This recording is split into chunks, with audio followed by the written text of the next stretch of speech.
Hi students, welcome to English माध्यम। तो आज का हमारा पैसेज है टेस्टिंग ट्रबल्स। ठीक है, तो चलिए स्टार्ट करते हैं। वंस बिटन ट्वाइस शाय, इसका क्या मतलब है कि अगर आपने कोई एक बार ऐसा कुछ काम किया और आपको ऐसा कुछ अनुभव हुआ जिसने आपको तकलीफ दी हो, तो आप दोबारा उस काम करने से बचते हैं। हिंदी में कहते नहीं है कि एक बार दूध का जो जला होता है, जिसका मतलब दूध पी के जो जल जाता है, वो छाछ भी फूक फूक के पीता है। तो यही मतलब है इंग्लिश में भी, once bitten twice shy. This saying surely doesn't apply to the national testing agency. कह रहा है कि ये जो प्रोवर्ब यहाँ पे यूज करी गई है वो किसी तरीके से भी नेशनल टेस्टिंग एजेंसी के लिए अप्लाई नहीं होती है। क्यों ऐसा? Given the number of time that the agency has run into trouble. कह रहा है कि ये देखते हुए कि ये जो नेशनल टेस्टिंग एजेंसी है, इसने बहुत बार ये समस्या में फंसी है, एक परेशानी में आ गई है, जब जब उसने in the conduct of common entrance exam, जब जब उसने ये कॉमन एंट्रेंस एग्जाम करवाया है, मतलब नीट का एग्जाम जब जब कराया है, तब तक ये काफ़ी बार जो है ये समस्या में आए हैं।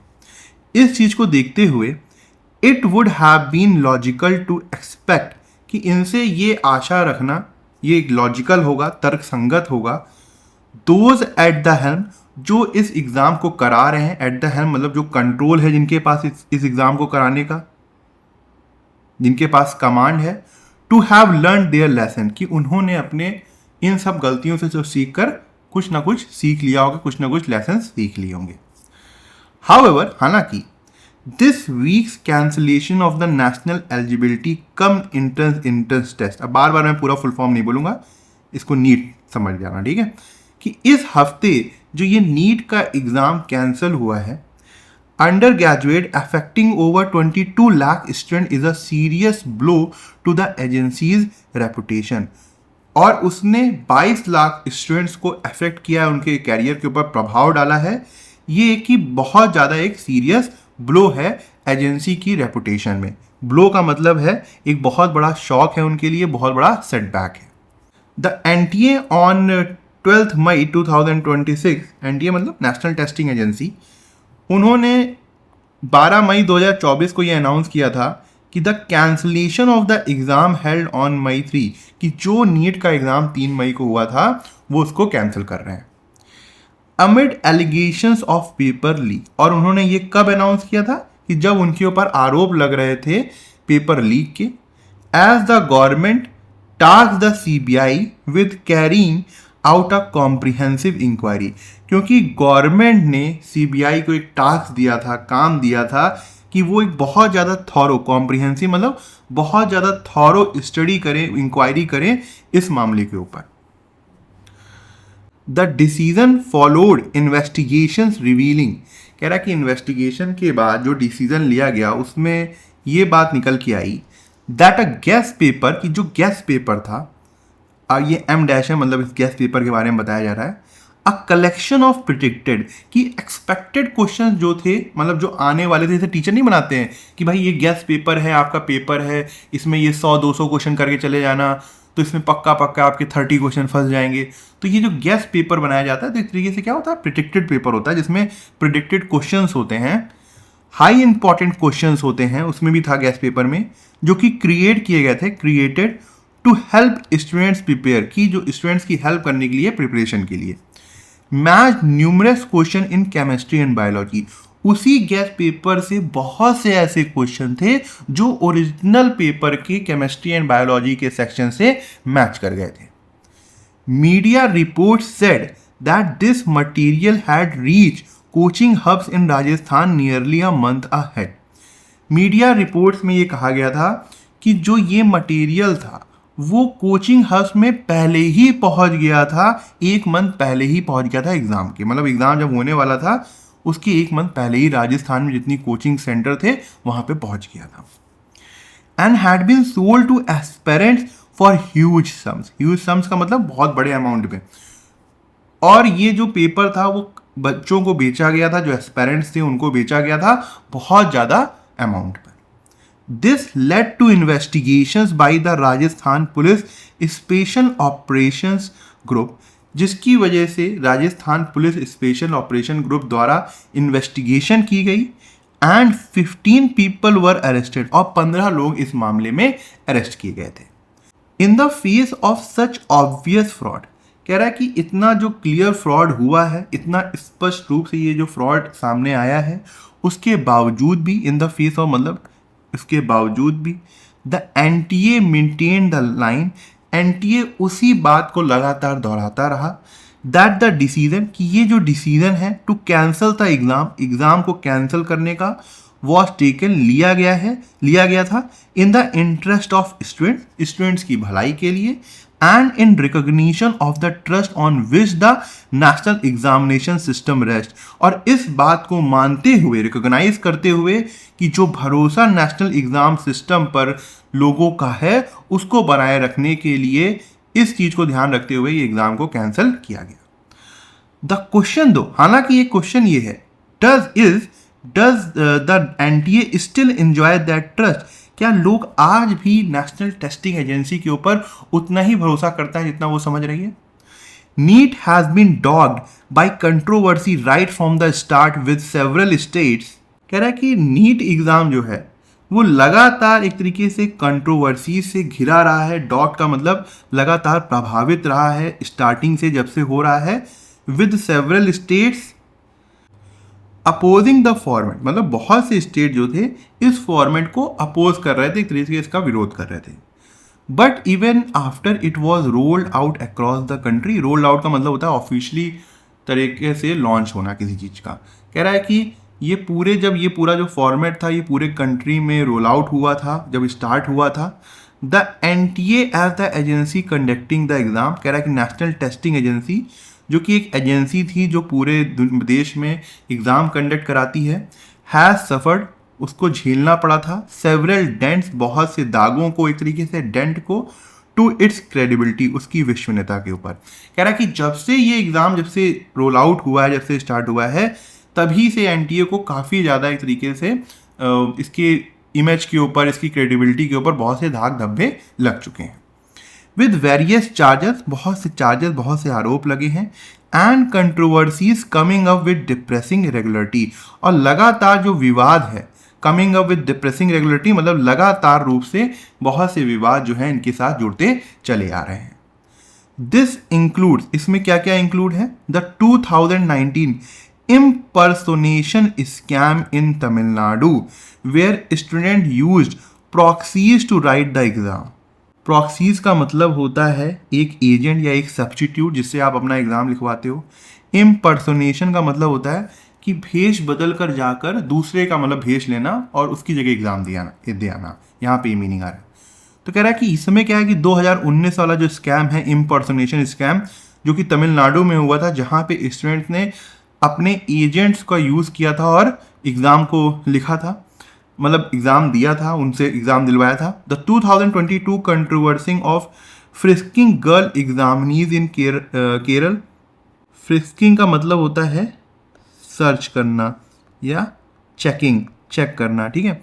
कि एक विवाद क्या था कि जो लड़कियां थी उनको एक तरीके से चेकिंग हो रही थी जब एग्ज़ाम देने से पहले जब होता था, उससे लेके केरला में एक विवाद हुआ। And the 2024 paper leak and grace marks controversy, और 2024 में एक पेपर लीक हुआ था और ग्रेस मार्क्स से लेकर कोई कंट्रोवर्सी थी, कुछ समस्याएं थी, उसमें भी इनके ऊपर एक तरीके से आरोप लग चुका है। द के राधा कृष्णन कमेटी, अब जो के राधा कृष्णन कमेटी बनाई गई होगी, विच वॉज कॉन्स्टिट्यूटेड, जिसको बनाया गया था टू रिकमेंड रिफॉर्म्स, की वो बदलावों को रिकमेंड कर सके, किसमें? इन द एग्जामिनेशन प्रोसेस, एग्जाम के जो जितने भी भारत में प्रोसेस है उसमें वो अपना रिकमेंडेशन दे सके। Recommended a restructuring of the NTA, तो इस कमेटी ने नेशनल टेस्टिंग एजेंसी में कुछ बदलावों को लाने के लिए रिकमेंड किया था। रीस्ट्रक्चरिंग का मतलब होता है रीऑर्गेनाइज करना, चीज़ों को दोबारा से बनाना। And creating strong institutional linkages with state and district authorities in order to produce secure test administration apparatus, और साथ ही साथ ये सुझाव दिया था कि एक ऐसा सिस्टम हम क्रिएट करें, एक ऐसा मजबूत सिस्टम हम क्रिएट करें जिसमें इंस्टीट्यूशन का लिंक जो हो वो स्टेट के साथ हो और डिस्ट्रिक्ट अथॉरिटीज जो डिस्ट्रिक्ट के डिपार्टमेंट हो उसके साथ हो, ताकि एक सिक्योर टेस्ट एडमिनिस्ट्रेशन सिस्टम बनाया जा सके कि कोई उसमें दखल ना दे सके या फिर किसी तरीके से पेपर लीक ना हो सके। Among others it also made, कह रहा है कि दूसरे सुझावों के साथ उसने एक और सुझाव बताया था, रिकमेंडेशन थी एक मल्टी स्टेज टेस्टिंग की, मतलब अलग अलग चरणों में एग्ज़ाम लेने का। मान लो ये फेज़ 1 हो गया, फेज़ 2 हो गया, ठीक है, जैसे मान लो एसएससी में होता है, प्री हो गया, फिर मेंस हो गया। Hybrid use of papers and computer, hybrid का मतलब मिक्स्ड, मतलब पेपर का भी इस्तेमाल करना, कंप्यूटर का भी इस्तेमाल करना। मान लो फेज़ 1 में एसएससी क्या कर दे, ऑब्जेक्टिव टाइप क्वेश्चन कर दे, और फेज़ 2 में क्या कर दे कि वो यूपीएससी टाइप आंसर लेने लग जाए, राइटिंग में आंसर लेने लग जाए ना, जो थियोरेटिकल एग्जाम होता है वो होने लग जाए। तो उसी तरीके का इन्होंने रिकमेंडेशन दी थी। A series of measures to prevent breaches and malpractices, और बहुत से स्टेप जो हैं वो उसके सुझाव दिए थे ताकि ये जो वायलेशन हो रहा है, ब्रीचेस हो रहा है, इसको रोका जा सके, और ये जो गलत काम मैल प्रैक्टिसेस हो रहा है इसको भी रोका जा सके। It would be a crime, कह रहा है कि ये गुनाह होगा, टू अलाउ द एनटीए, कि हम अगर एनटीए को अलाउ करते हैं to continue with its inept conduct of common entrance exam, कि इनके अंदर उतनी काबिलता नहीं है एग्ज़ाम को कराने की, उसके बावजूद भी अगर हम इनको कंटिन्यू रखते हैं तो ये गुनाह होगा। Impacting the future of several lakhs of student, जिससे लाखों स्टूडेंट्स का जो फ्यूचर है उसके ऊपर प्रभाव पड़ेगा। नीट वॉज इंट्रोड्यूस्ड, कह रहा है कि नीट का जो इंट्रोडक्शन हुआ था एज अ मेजर, एक स्टेप के रूप में, to bring into a play a single standardised and transparent entrance exam, कि एक सिंगल विंडो के रूप में एक स्टैंडर्ड और एक ट्रांसपेरेंट, एक पारदर्शिता एंट्रेंस एग्जाम कराने का, फॉर मेडिकल एडमिशन्स, मेडिकल में एडमिशन्स लेने के लिए। मतलब नीट जो है वो एक तरीके से वो स्टेप था कि एक सिंगल एग्ज़ाम हो, एक स्टैंडर्ड एग्ज़ाम हो, एक पारदर्शिता एग्ज़ाम हो, जिससे लोग एडमिशन ले सकें मेडिकल कॉलेजेस में। बट द ट्रांसपेरेंसी, लेकिन ये जो ट्रांसपेरेंसी है, that it has so far shown, जो कि अब तक दिखाई गई है, is of an entirely different kind, ये कुछ टोटली पूरी तरीके से अलग है। एंटायरली मतलब टोटली पूरी तरीके से। Leaks and breaches of confidentiality, ये है किस तरीके की ट्रांसपेरेंसी, जिसमें लीक्स होती जा रही हैं, वायलेशन होता जा रहा है प्राइवेसी का, कॉन्फिडेंशियलिटी का। ठीक है, तो ठीक है, अब इसके आंसर दो। विच of the following statement can logically inferred, मतलब कौन सा स्टेटमेंट जो है हम पैसेज से कंक्लूड कर सकते हैं। The National Testing Agency has consistently demonstrated an ability to evolve and implement corrective measures following previous administrative failures.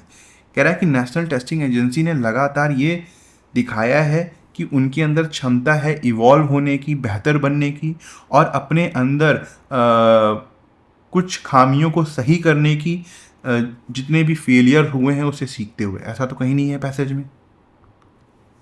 The recent cancellation of the NEET UG exam was a preemptive measure taken by the NTA before external investigation or arrest could be made. कह रहा है कि ये जो recent cancellation हुआ है NEET exam का, एक तरीके से प्रिएम्प्टिव मेजर्स है। नहीं, प्रिएम्प्टिव मेजर्स नहीं है कि कुछ भी पहले कोई कमी होगी उससे ही पहले कैंसिल कर दिया गया है कि शायद कुछ दिक्कत होगी। नहीं, साफ साफ समझ में आ गया है कि घोटाला हुआ है, 15 लोगों की अरेस्ट भी हुई है राजस्थान में, और जो एजेंसी ने एक तरीके से इन्वेस्टिगेशन पूरा किया जिसमें गेस्ट पेपर निकला, उसके बाद ही ये डिसीजन लिया गया कि नीट पेपर को कैंसिल किया जाए। तो ये भी नहीं हुआ।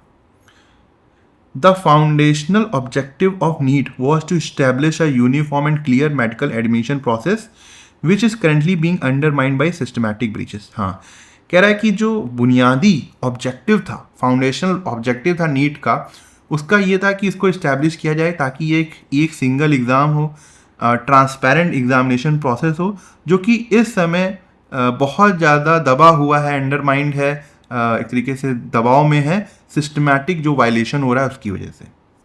तो तीसरा ही है जो हम कंक्लूड कर सकते हैं। Which of the following statement is are correct as per the passage, कौन से स्टेटमेंट करेक्ट है। The 2026 NEET UG exam cancellation was triggered by the discovery of guess paper, बिल्कुल सही है यहाँ तक तो। दैट शो, जिसने दिखाया था सिग्निफिकेंट ओवरलैप, बहुत ही ज़्यादा overlap with actual biology and chemistry question, एकदम सही है, समझ में आ रहा है यहाँ तक, तो ये सही है।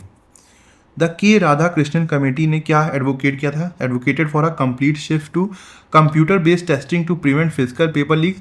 उन्होंने इस बात का सपोर्ट किया था कि पूरी तरीके से कंप्यूटर बेस्ड टेस्टिंग हो जाए ताकि हम पेपर लीक को प्रिवेंट बचा सकें। ऐसा नहीं है, उन्होंने हाइब्रिड सिस्टम का रिकमेंडेशन दिया था, तो ये गलत हो गया। The NTA officially defended the exam cancellation as a proactive measure to maintain student interest and systematic trust। कह रहा है कि एनटीए ने ऑफिशियली जो ये एग्ज़ाम कैंसिल हुआ था उसको डिफेंड करते हुए बोला था कि ये एक तरीके से पहले ही कदम उठाया गया था, पहले ही मतलब प्रोएक्टिव कदम है ताकि स्टूडेंट के जो इंटरेस्ट है उनको मेंटेन किया जा सके और जो उनके सिस्टम के ऊपर भरोसा है उसको मेंटेन किया जा सके। ये बात भी बोली है इन्होंने, तो ये भी ट्रू है, ये भी ट्रू है। तो फर्स्ट एंड थर्ड जो है वो करेक्ट है पैसेज के अनुसार। इसमें क्या करना है हमको, असर्शन दिया हुआ है, रीज़न दिया हुआ है, ठीक है। पहले तो देखो दोनों करेक्ट है कि नहीं, और उसके बाद चेक करना है क्या ये रीज़न जो है असर्शन का करेक्ट एक्सप्लेनेशन है कि नहीं। The NTA's claim that the cancellation of NEET UG was done to uphold the trust of the national examination system is met with scepticism by the author. NTA का जो claim था कि उन्होंने ये NEET exam इसलिए cancel कर दिया है ताकि वो उस भरोसे को बनाए रखें जो लोगों का उनके ऊपर है, और इसको क्या कहते हैं, काफ़ी ज़्यादा इस बात को लेकर जो ऑथर था उसके ऊपर काफ़ी ज़्यादा संदेह था, इसलिए उन्होंने क्वेश्चन किया था क्या जो ट्रस्ट है वो अभी भी लोगों के ऊपर है कि नहीं है। स्केप्टिज्म का मतलब होता है संदेह, शक की जो शक होता है, डाउट होता है, उसको बोलते हैं। तो जैसे ये तो ट्रू लग रहा है। The agency has a recurring history of administrative lapses ranging from impersonation scams to the compromise of confidential exam material. ठीक है, एजेंसी का काफ़ी एक हिस्ट्री रही है कि लगातार उनके एडमिनिस्ट्रेटिव में लैप्सेस हुए हैं, उनकी दिक्कत आई है, एक तरीके से उन्होंने गलतियां करी हैं, और काफ़ी अलग अलग तरीके के स्कैम भी हुए हैं, जैसे इम्पोर्टनेशन जो तमिलनाडु में हुआ था, और कॉन्फिडेंशियलिटी के साथ कॉम्प्रोमाइज़ भी हुआ है। तो ये भी सही बात है और इसी वजह से ऑथर को डाउट था। तो दोनों ही ट्रू हैं और R is correct explanation of A. तो both A R and true and but नहीं, R is the correct explanation of A, तो ए हमारा आंसर होगा। Identify the voice used in the following sentence extracted from the passage. Voice बताना है। The K Radhakrishnan committee which was constituted, यहाँ तो passive है ना, वॉज कॉन्स्टिट्यूटेड पैसिव हो गया। To recommend reforms in the examination process, recommended. अब ये देखो, ये तो क्या था, ये रिलेटिव क्लॉज था जो कि इस कमेटी के बारे में बता रहा था, ये पैसिव फॉर्म में है। और ये जो मेन सेंटेंस था, द के राधाकृष्णन कमेटी, यहाँ पे रिकमेंडेड है ना, वॉज रिकमेंडेड नहीं है, वर रिकमेंडेड नहीं है, सीधे रिकमेंडेड है, इसका मतलब एक्टिव वॉइस है। तो एक्टिव एंड पैसिव वॉइस दोनों देखने को मिल रहा है, तो सी करेक्ट आंसर है। Which of the following best explains the term transparency as used in the final sentence of the passage? कह रहा है कि जो फाइनल सेंटेंस में जो पैसेज की ट्रांसपेरेंसी यूज़ किया गया था वो किस तरीके से यूज़ किया था, देख लेते हैं पहले तो क्या सेंटेंस था वो। But the transparency that it has so far shown is of an entirely different kind, leaks and breaches of confidentiality. देखो कह रहा है कि एक अलग तरीके की ट्रांसपेरेंसी दिखाई गई थी, और वो किस तरीके की ट्रांसपेरेंसी है कि बहुत सारे जो प्राइवेट चीज़ें थी उनका लीक्स हुआ था, उनका वायलेशन हुआ था। ठीक है, कॉन्फिडेंशियलिटी का मतलब प्राइवेसी का लीक हुआ था और ब्रीचेस हुई थी। ठीक है, तो किस तरीके की ट्रांसपेरेंसी है, समझ में आया। NTA's commitment to making the result and grace marks criteria available for public review, नहीं। The effectiveness of the single window intern system in removing, नहीं। A satirical reference to the system failures to keep confidential exam paper, हाँ एक तरीके से व्यंग्यात्मक reference था, व्यंग्य मारा था राइटर ने। ठीक है, तो एक तरीके का सैटारिकल रेफरेंस था जिसमें सिस्टम के फेलियर को दिखाया जा रहा था कि किस तरीके से वो असफल रहा चीज़ों को कॉन्फिडेंशियल रखने में। तो सी जो है वो करेक्ट आंसर है। यह आज का क्लोज टेस्ट है। ठीक है, एक बार पढ़ के देखो, समझो, फिर स्टार्ट करते हैं। थोड़ा सा लेंदी है। इन मार्च 2025, Dehradun's parade ground transformed into a funeral space. Scores of people dressed in white, their mouths dashed in black coat, paid silent homage to hundreds of trees felled for development projects in Uttarakhand, past, present, and those marks to go in the future. As you read this, 4,400 trees are reportedly slated to be axed to widen the Dehradun-Rishikesh road. क्या कह रहा है कि 2025 मार्च में देहरादून का parade ground जो है वो एक तरीके से श्रद्धांजलि वाली जगह में चेंज हो गया, फ्यूनरल वाले स्पेस में चेंज हो गया, और वहाँ पे बहुत से लोग जो थे वो वाइट कपड़ा पहन के आए हुए थे, उनके मुंह में जो था वो काला कपड़ा था, और उन्होंने एक तरीके से श्रद्धांजलि दी उन पेड़ों को जो कि गिराए गए थे उत्तराखंड के डेवलपमेंट प्रोजेक्ट्स के लिए, चाहे वो पास्ट की बात हो, चाहे प्रेजेंट हो, या फिर जो फ्यूचर में कटने वाले पेड़ हैं उनके लिए उन्होंने श्रद्धांजलि दी थी। अब तक जो तुम पढ़ रहे हो तब तक 4400 पेड़ जो हैं वो काट दिए गए हैं देहरादून ऋषिकेश रोड को चौड़ा करने के लिए। क्या होना चाहिए यहाँ पे? Shrouded, gagged, tether, bound. Shrouded का मतलब होता है ढका होना, ठीक है, ये वर्ब भी होता है, एडजेक्टिव भी होता है। तो अब ये उनके मुंह जो थे वो क्या कहता है, कह रहा है कि कपड़े से ढके हुए थे, काले कपड़े से। देखो श्राउडेड जो है वो पूरे एरिया को ढकने के लिए यूज होता है, या फिर कभी कभी एब्स्ट्रैक्ट सेंस में यूज होता है। जैसे अगर मैं बोलूँ श्राउडेड इन फॉग, मतलब फॉग से ढका हुआ। जैसे ये तो कभी कभी एक ऐसी सीन आती है मूवी की जिसमें धुंध होती है, या फिर ऐसे बोलने जैसे वो जो कहानी थी वो श्राउडेड इन मिस्ट्री, उसमें बहुत रहस्यमय चीज़ों से ढकी हुई थी, है ना। तो यहाँ पे ये मीनिंग नहीं आएगा। गैग्ड, गैग्ड का मतलब होता है किसी का मुंह बंद करना, है ना, कपड़ा उसके मुंह में डालकर उसका मुंह बंद करना। मगर गैग्ड को जो है हम इन के साथ यूज़ नहीं करते, उसके साथ विद का यूज़ आता है। गैग्ड विद ब्लैक कोट होता तो चलता, ठीक है, तो ये नहीं होगा। टिथर, टिथर का मतलब होता है रस्सी से बांधना। जैसे टिथर आ गोट, टिथर था हॉर्स, उनको रस्सी से बांधना। बाउंड का मतलब होता है बांधा हुआ, टाइड, ठीक है। तो उनके जो मुंह थे वो काले कपड़ों से बंधे हुए थे, जैसे हम लोग नहीं मास्क बांधते हैं अपने, अगर आपने बांधने वाला मास्क यूज़ किया कभी तो उसी तरीके से उन्होंने काले कपड़े बांधे हुए थे, ठीक है। बेस्ट यहाँ पे क्या है? डी।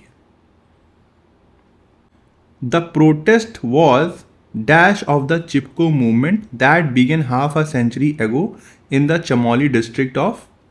कह रहा है कि ये जो प्रोटेस्ट था वो याद दिलाता था चिपको मूवमेंट की तरीके से, जो कि हाफ सेंचुरी पहले हुआ था चमोली डिस्ट्रिक्ट, जो कि उत्तर प्रदेश में वहाँ पर। रेडुलेंट, द प्रोटेस्ट वॉज रेडुलेंट ऑफ। देखो रेडुलेंट ऑफ तो यूज़ होता है, रेडुलेंट ऑफ एक फ्रेज तो सही है, मगर रेडुलेंट जो है वो हम ज़्यादातर यूज़ करते हैं अगर कोई स्मेल आ रही है तो आप बोलोगे अच्छा ये रेडुलेंट ऑफ परफ्यूम, मतलब उस परफ्यूम का अगर कोई स्मेल आपको कुछ याद दिलाए तो ये स्मेल के लिए यूज़ होता है। रेमिनिसेंट का मतलब ही होता है एक तरीके से किसी चीज़ को, कोई चीज़ होती है वो याद दिलाने वाली होती है। जैसे तुम कह सकते हो this song is reminiscent of old Bollywood music, है ना। तो यहाँ पे ये यूज़ हो सकता है कि ये जो चिपको मूवमेंट है, ये जो प्रोटेस्ट है वो चिपको मूवमेंट की याद दिलाता है।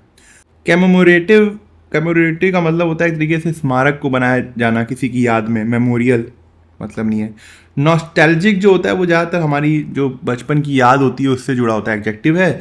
मगर जो हम लोग की याद होती है ना, नॉस्टैल्जिक मोमेंट्स जो होते हैं, जो बचपन की यादें होती हैं उससे जुड़ा होता है, उस सेंटीमेंट से जुड़ा होता है। तो बेस्ट यहाँ पे क्या होगा? Reminiscent of the Chipko movement. Dash Uttar Pradesh. अब ये चमोली डिस्ट्रिक्ट कह रहा है कि उत्तर प्रदेश में था, now a part of Uttarakhand, अब वो उत्तराखंड का पार्ट है। Residents oppose commercial loggings by physically embracing trees. लोगों ने पेड़ों को गले लगाकर, जो चिपको मूवमेंट हुआ था तो जो पूरी तरीके से व्यावसायिक कटाई की जा रही थी पेड़ों की, उसका विरोध किया था इस मामले में। दिस टाइम इन उत्तराखंड, इस बार उत्तराखंड में protesters carried on their shoulders branches of dead trees that had been unsuccessfully translocated to a graveyard of trees near the Rajiv Gandhi Cricket Stadium, an unrelenting push towards volume driven। कह रहा है कि इस बार उत्तराखंड में लोगों ने उन कटे हुए, उन डेड पेड़ों की जो मर गए हैं, जिनको ट्रांसलोकेट तो किया गया था, एक जगह से दूसरी जगह ले जाया गया था, मगर वो सही से नहीं हुआ था, इसकी वजह से वो मर गए थे। तो लोगों ने उसकी ब्रांचेस को अपने कंधों में लाद कर वो एक ग्रेव यार्ड ट्रीज है जो कि राजीव गांधी क्रिकेट स्टेडियम के पास था, वहाँ पे ले जा रहे थे। अब यहाँ पे क्या आना चाहिए? Arrest while, bygone, preceding, primordial. देखो प्रीमोर्डियल का तो कोई मतलब नहीं है, प्रीमोर्डियल उत्तर प्रदेश, इसका मतलब होता है एकदम पीछे का समय, एशियन टाइम, ठीक है, तो कोई मतलब नहीं है। प्रिसीडिंग का मतलब होता है पहले वाला, तो ये कोई सीक्वेंस होना है ना, तो यहाँ कोई सीक्वेंस चल नहीं रहा है। बाईगॉन का मतलब होता है पास्ट, बीता हुआ, तो यहाँ पे होगा अरेस्ट वाइल, जब किसी चीज़ का कोई पार्ट पहले रह चुका हो अब नहीं है तो उसके लिए हम अरेस्ट वाइल यूज़ करते हैं। तो यहाँ पे ये जो चमोली डिस्ट्रिक्ट है वो किसका पहले वाला पार्ट था उत्तर प्रदेश का, अब वो किसका पार्ट है? उत्तराखंड का। तो बेस्ट यहाँ पे क्या होगा? Arrest while. An unrelenting push towards volume driven, कभी ना रुकने वाला एक लगातार प्रयास चल रहा था डैश टूरिज्म के लिए, has focus primarily on expanding transport connectivity, जिसका फोकस सिर्फ यही था कि लगातार ट्रांसपोर्ट कनेक्टिविटी को बढ़ाया जाए। किस तरीके का tourism? Untenable, unremitting, unsustainable, ephemeral. Untenable का यूज़ हम आर्गूमेंट्स के लिए करते हैं, तर्क के लिए करते हैं जिसको हम डिफेंड नहीं कर सकते, तो यहाँ पे कोई आर्गूमेंट तो है नहीं। अनरिमिटिंग का मतलब होता है लगातार टूरिज्म, कोई मीनिंग नहीं आ रहा है। एफर्मल जो बहुत ज़्यादा क्षणिक होता है, कम समय के लिए होता है। अनसस्टेनेबल टूरिज्म, एक ऐसा टूरिज्म जो कि अस्थिर है। हाँ, तो यहाँ पे ये थोड़ा सा कंटेक्स्ट से मैच कर रहा है कि लगातार एक कोशिश चल रही है कि बहुत ज़्यादा मात्रा में अस्थिर रूप से जो टूरिज्म हो, जिसका फोकस सिर्फ यही है कि ट्रांसपोर्ट कनेक्टिविटी बढ़ाई जाए। Uttarakhand based Anoop Nautiyal, founder of the social development for communities foundation, told about the predicament. कह रहा है कि उत्तराखंड बेस्ड जो अनूप नौटियाल जो वहाँ पे रहते हैं, फाउंडर हैं social development for commercial foundation के, उन्होंने बताया है जो दिक्कतें हो रही हैं, डिफ़िकल्ट सिचुएशन, उसके बारे में। प्रेडिकामेंट मतलब जो खराब स्थिति है उसके बारे में बताया है। The loss of green cover is starkest in Dehradun and Mussoorie. Starkest मतलब जो ऑब्वियस है, एकदम क्लियर है। कह रहा है कि ये जो ग्रीन कवर, जो जंगल काटे गए हैं देहरादून और मसूरी में, वो एकदम क्लियर दिखते हैं लोगों को। He said according to an RTI response, कह रहा है कि आरटीआई रेस्पॉन्स के अनुसार in the last 5 years alone close to 83,000 trees have been cut in the state. कह रहा है कि लगभग 83,000 जो ट्रीज़ हैं स्टेट में काट दिए गए हैं। जो वो पेड़ कौन कौन से हैं? साल है, हल्दू है, खैर है, शीशम है, जामुन है और बनियान है। Some of which were over 200 years old, जिसमें से कुछ जो पेड़ हैं वो 200 साल तक पुराने थे। But these numbers are just the dash said Ruchi Singh of the movement citizens for green tool. कह रहा है कि रुचि सिंह जो है एक तरीके से पार्ट होंगी किसी मूवमेंट का जो कि है सिटीजन्स फॉर ग्रीन डून नाम का है। और उनका कहना है कि ये जो नंबर्स हैं, जो ये हमको पेड़ के नंबर दिखाए जा रहे हैं 83,000, वो एक तरीके से क्या होते हैं देखते हैं। ड्रॉप इन द बकेट, बहुत कम मात्रा में है। Canary in the cold mine, canary in the cold mine का मतलब warning sign. Tip of the iceberg है, मतलब बहुत बड़ी समस्या जो है वो छुपी हुई है, बहुत छोटी सी दिख रही है ना। इसका मतलब होता है बहुत बड़ी समस्या जो है छुपी हुई है नीचे। एलिफेंट इन द रूम का मतलब होता है एक बहुत बड़ी समस्या जिसको लोग जानते तो है मगर इग्नोर कर रहे हैं, तो ये मतलब तो आ नहीं रहा है। Canary in the coal mine एक वार्निंग साइन तो है नहीं है। ड्रॉप इन द बकेट हो सकता था, मगर बेस्ट यहाँ पे है कि टिप ऑफ द आइसबर्ग है, मतलब वो जो नंबर दिखा रहे हैं वो बहुत छोटे से दिख रहे हैं मगर उसकी जो नीचे छुपे हुई समस्या है वो बहुत बड़ी है। तो सी यहाँ पे बेस्ट होगा। These estimates are based on the count of trees above a certain grade. देखो इससे ये जो आगे वाली लाइन है इससे कंफर्म भी हो रहा है कि ये जो एस्टिमेट, ये जो नंबर हैं, ये जो क्या कहते हैं जो ट्रीज़ के, वो सिर्फ इसलिए हैं कि क्योंकि जो सिर्फ 15 सेंटीमीटर की जो मोटाई थी पेड़ों की उसको ही लिया गया है। सो यंग ट्रीज और shrubs, creepers and grasses are not accounted for, she told the Hindu, and as far for the translocation of trees they generally fail, said Mr. Singh। कह रहा है कि जो नए या फिर जो यंग पेड़ थे, झाड़ियाँ थी, ग्रासेस थे, उनको गिना ही नहीं गया है, ऐसा उन्होंने हिंदू को बताया है। और ये जो ट्रांसलोकेशन वाला प्रोसेस था पेड़ों का वो ज़्यादातर फेल हो गया है, ऐसा मिस्टर सिंह का कहना है। ये है हमारा पैरादम्बल। S1 फिक्स है, S6 फिक्स है, PQRS को अरेंज करना है। ये ऑप्शन दिए हुए हैं, एक बार खुद से ट्राई कर लो फिर मेरा एक्सप्लेनेशन देखो। Frederic Simard of France Institute of Research states that the idea of mosquitoes preferring particular blood types has no scientific basis। Frederic Simard जो कि फ्रांस इंस्टीट्यूट के रिसर्चर हैं, उनका कहना है कि ये जो आइडिया है कि मॉस्किटोज जो है वो एक खास टाइप के ब्लड टाइप्स को ही प्रेफर करते हैं, इसकी कोई भी साइंटिफिक एक तरीके से पुष्टि नहीं है। ठीक।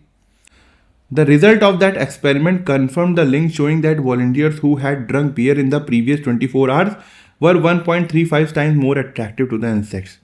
कह रहा है कि वो एक्सपेरिमेंट्स उस लिंक को कंफर्म करता है, ये दर्शाता है कि जिन वॉलंटियर्स ने 24 घंटे पहले बियर पी थी उनकी तरफ जो इंसेक्ट्स, कीड़े मकोड़े थे, वो 1.3 times ज़्यादा आकर्षित थे नॉर्मल व्यक्ति के। ठीक है, तो S1 फिक्स है, S6 फिक्स है। Apart from this natural skin oil, देखो S1 में क्या कोई स्किन ऑयल की बात की गई है? कह रहा है कि इन नेचुरल स्किन ऑयल्स के अलावा सेवरल स्टडीज, बहुत सी स्टडीज। तो यहाँ पर जब कह रहा है अलावा, तो इसका मतलब यहाँ पे बात की जानी चाहिए थी उस नेचुरल स्किन ऑयल की, तो इसका मतलब पी तो यहाँ होगा नहीं, ठीक है। To specifically test this dietary influence, कह रहा है कि इस खाने पीने के प्रभाव को टेस्ट करने के लिए researchers in the Netherlands conducted a 2023 study.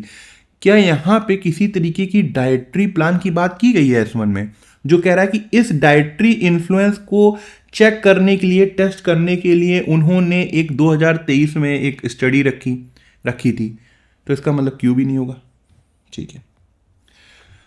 Instead, इसके बजाय he points out that order matters greatly, कि जो स्मेल है वो ज़्यादा मैटर करती है। Describing the molecules produced by our microbiota, उन्होंने उन मॉलिक्यूल्स को डिस्क्राइब किया जो कि हमारे बॉडी से एक तरीके से जनरेट होते हैं as a highly appealing soup, और जो एक बहुत ही ज़्यादा इंसेक्ट्स उनकी तरफ आकर्षित होते हैं उस सूप की तरफ, मतलब जो हम लोग का एक तरीके से जो सेटिंग होती है उसकी बात हो रही होगी, ठीक है। तो यहाँ पे देखो उन्होंने कहा ये जो आइडिया है मॉस्किटोज का कि वो एक खास ब्लड टाइप को प्रेफर करते हैं, इसका कोई साइंटिफिक बेसिस नहीं है। बजाय इंस्टेड उन्होंने इस बात पर दर्शाया कि जो ये स्मेल है ये ज़्यादा मैटर करती है, मतलब ब्लड का कोई साइंटिफिक आधार नहीं है, मगर उन्होंने एक बात उसके बजाय बोली कि जो स्मेल है वो ज़्यादा मैटर करती है, ठीक है। और जिसमें क्या कहते हैं, जो हमारा सूप होता है बॉडी का वो ज़्यादा आकर्षित करता होगा मॉस्किटोज को। तो एक तरीके से यहाँ पे जो बात की गई उसके कंट्रास्ट पे बात की गई, तो हम R को रख सकते हैं ना। While humans release hundreds of such orders compounds, अब देखो ये R का फॉलो कर सकता है, क्यों कह रहा है कि जबकि जो ह्यूमन्स है वो बहुत से एक तरीके के स्मेल वाले कंपाउंड्स अपनी बॉडी से निकालते हैं। रीसेंट लैब स्टडीज, जो अभी जो लैब स्टडीज हुई हैं उनमें पाया गया है that one specific compound from broken down sebum is highly attractive to them, कि एक स्पेसिफिक कंपाउंड जो है जो कि सीबम एक तरीके से हमारा जो बॉडी फ्लूइड होता है उससे ब्रोक डाउन होकर बना है, वो काफ़ी ज़्यादा अट्रैक्टिव है, आकर्षक है मॉस्किटोज के लिए। तो R के बाद S आ रहा है नेचुरली, ठीक है। अब क्या आना चाहिए, P या Q। अब देखो यहाँ पे हमारे लिए ऑर्डरस कंपाउंड्स की बात हुई थी, कह रहा है apart from these natural skin oil, ये स्किन ऑयल ही तो है एक तरीके से, कह रहा है कि इन नेचुरल स्किन ऑयल्स के अलावा सेवरल स्टडीज इंडिकेट, उन्होंने ये दर्शाया that consuming beer also changes skin odour and raises blood body temperature drawing them in. कह रहा है कि कुछ स्टडीज में ये दर्शाया गया है कि बियर को कंज्यूम करना उससे भी हमारी जो स्किन का स्मेल है वो चेंज होती है, हमारा बॉडी टेम्परेचर बढ़ता है जिससे वो आकर्षित होते हैं, ठीक है। अब कह रहा है कि इसी स्पेसिफिकली टेस्ट को दिस डाइटरी, मतलब इस डाइट के प्रभाव को चेक करने के लिए एक टेस्ट हुआ जिसमें रिसर्चर्स ने नीदरलैंड में एक स्टडी कंडक्ट करी जिसमें 465 वॉलंटियर्स इन्वॉल्व थे और एक फीमेल एनाफोलिस मॉस्किटो भी इन्वॉल्व थी, ठीक है।